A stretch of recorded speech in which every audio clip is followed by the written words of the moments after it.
E aí, moçada, tudo bem? Giovanni aqui, então, para dar sequência a esse estudo da engenharia genética. E hoje eu trago aqui para vocês uma técnica, gente, mas não é uma técnica, é a técnica de engenharia genética. Provavelmente essa técnica é que vai substituir a técnica do DNA recombinante. Lembra da técnica do DNA recombinante? Lá na técnica do DNA recombinante, basicamente ela envolvia o quê? Corte e colagem de DNA. Você cortava um DNA utilizando lá uma enzima de restrição e você colava esse DNA lá no plasmídio bacteriano para produzir o quê? Para produzir, por exemplo, insulina humana. Então era interessante porque eu pegava um gene humano, um DNA humano, inseria em uma bactéria e a bactéria produzia insulina humana. Como que isso foi possível? Por conta que o código genético é universal. Só que tinha limitação. Qual era a limitação da técnica do DNA recombinante? A limitação é porque a enzima de restrição, ela cortava o DNA onde ela queria e não onde eu queria. Então eu tinha que ficar procurando uma enzima de restrição que fosse a mais próxima possível, que cortasse o DNA mais ou menos onde eu precisava, mas não era algo bem exato. A técnica que eu vou te mostrar agora, que a gente vai estudar agora, é chamada de CRISPR-Cas9. Essa técnica também é chamada de edição de genes. Então, CRISPR-Cas9 ou edição de genes. Provavelmente, gente, é essa técnica que vai ser aí a revolução da atualidade na engenharia genética. Na verdade, ela já vem revolucionando aí, né? É uma técnica que surgiu em 2012, em 2014 foram feitos testes de edição de genes em macacos. Então, uma vez que você faz edição de genes em macacos, para você fazer em ser humano, é muito mais próximo, né? Em 2017, então, conseguimos fazer edição de genes em embriões humanos. Então, é uma técnica que eu preciso mostrar para vocês, porque o que ela faz é algo fantástico. A CRISPR-Cas9, ela também usa uma enzima de restrição, que é a Cas9. E aí você vai dizer, então, se ela usa uma enzima de restrição, ela corta o DNA onde ela quer. Não é bem assim. Aqui eu consigo programar essa Cas9, utilizando um RNA guia. Então eu consigo programar exatamente onde eu quero que ela corte. Essa é a diferença. Então eu consigo, gente, por exemplo, editar um gene. Olha que loucura.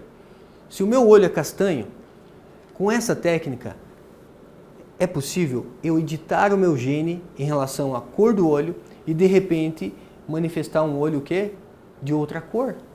Na verdade, ao mesmo tempo que essa técnica vai revolucionar a medicina, ela vai trazer problemas. Porque imagine, né? Uma pessoa poder mudar a cor do olho, poder mudar uma expressão, ela muda um gene, e uma vez que ela muda o gene, ela vai expressar um novo fenótipo, uma nova característica, certo? Então, ao mesmo tempo que ela traz uma revolução para o bem, ela traz aí um problema, né? Porque se eu posso mudar a cor do meu olho, uma vez que eu já estou adulto, né? Então isso pode trazer problemas, questões éticas, né? Então vamos dar uma olhada como que funciona. Para você entender como a CRISPR-Cas9 funciona, vamos entender como que a CRISPR funciona em procariontes. Na verdade, essa técnica ela foi descoberta utilizando e estudando bactérias. Inclusive é uma técnica que não pode ser patenteada porque é uma técnica natural, observada na natureza, e tudo que é observado que vem da natureza não pode um laboratório particular patentear. Então a CRISPR-Cas9, observando o quê? Como que uma bactéria, a Streptococcus thermophilus, quando essa bactéria, olha só, uma bactéria infectada por um vírus, você tem aqui um bacteriófago. Quando esse vírus, ele infectava a bactéria, ele injetava o material genético dele, olha o que a bactéria fazia. A bactéria, uma vez que esse vírus ele infecta ela corta esse DNA, ela corta esse material genético e ela acopla esse material genético numa sequência que a gente chama aqui de sequência CRISPR. Então ela deixa o DNAzinho do vírus ali, mas de uma forma que esse DNA não vai causar dano a ela, porque veja, ela cortou um pedaço. E aí, você tem aqui a Cas9, olha só, temos aqui a Cas9. Uma vez que ele colocou aqui o DNA do vírus na sequência CRISPR, num segundo momento que um outro vírus infecta a bactéria, que essa bactéria entra em contato aqui com outro material genético de outro vírus, ela já tem esse DNA, esse material genético aqui associado à sequência CRISPR, e ela consegue, a partir de um RNA guia, ela produz agora um RNA guia a partir daquela sequência, e esse RNA guia é ele que vai mostrar para a enzima de restrição, a Cas9, onde ela tem que cortar. E aí ela consegue cortar esse DNA do vírus, inativando esse vírus. E aí esse vírus não vai causar doença na bactéria. Olha que interessante, né?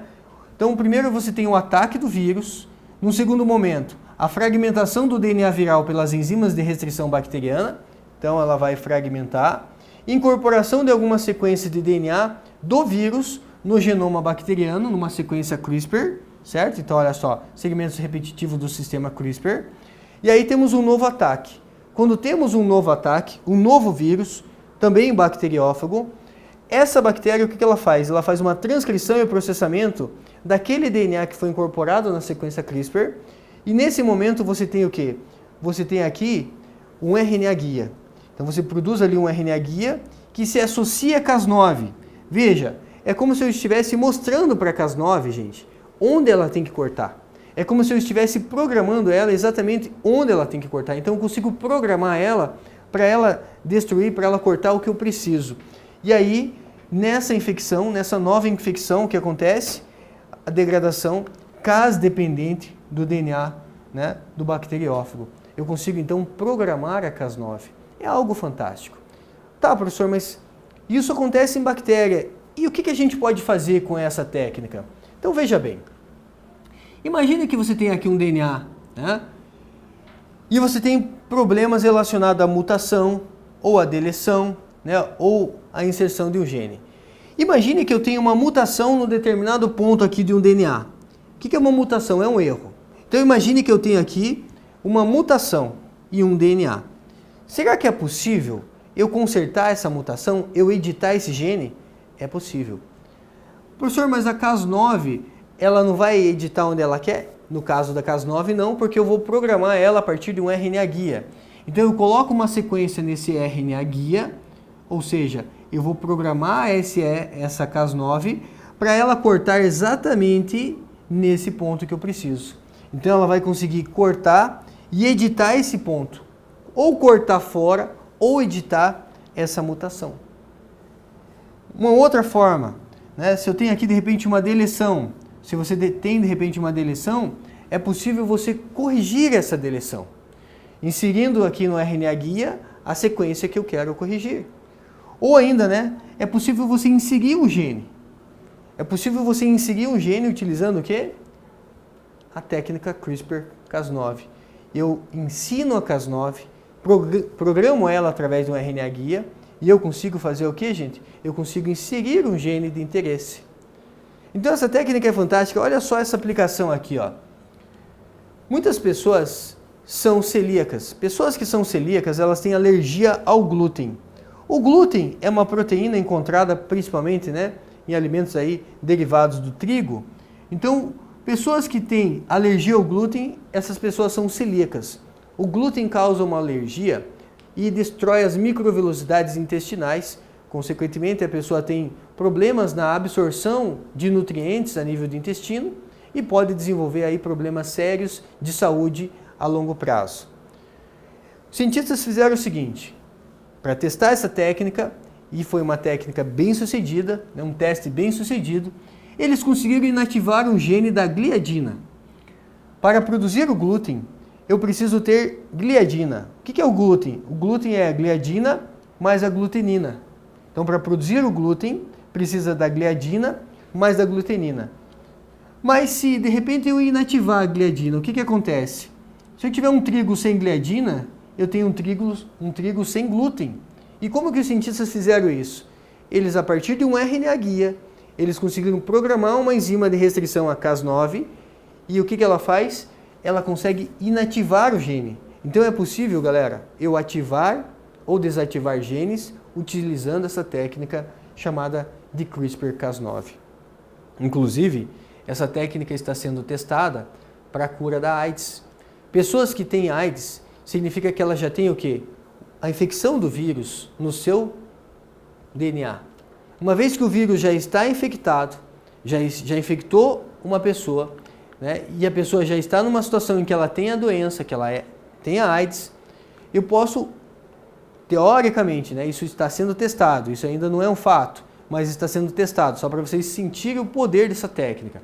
Teoricamente, seria possível, então, programar a Cas9 a partir de um RNA guia para ir lá e cortar a parte do DNA que contém ali o material genético do vírus, teoricamente, curando a pessoa. Seria basicamente eu conseguir tirar o material genético do vírus que está incorporado ao material genético da célula. É uma técnica que vai revolucionar, como eu disse, a biologia, a engenharia genética e a medicina de uma forma geral. Mas ao mesmo tempo que ela traz novidades tecnológicas, grandes possibilidades de cura de doenças, principalmente resolvendo doenças numa pessoa já adulta, muitas vezes, tem questões éticas, temos questões aí que tem que ser bem pensada, porque se for utilizado para o mal, é uma técnica que pode ser também bem perigosa.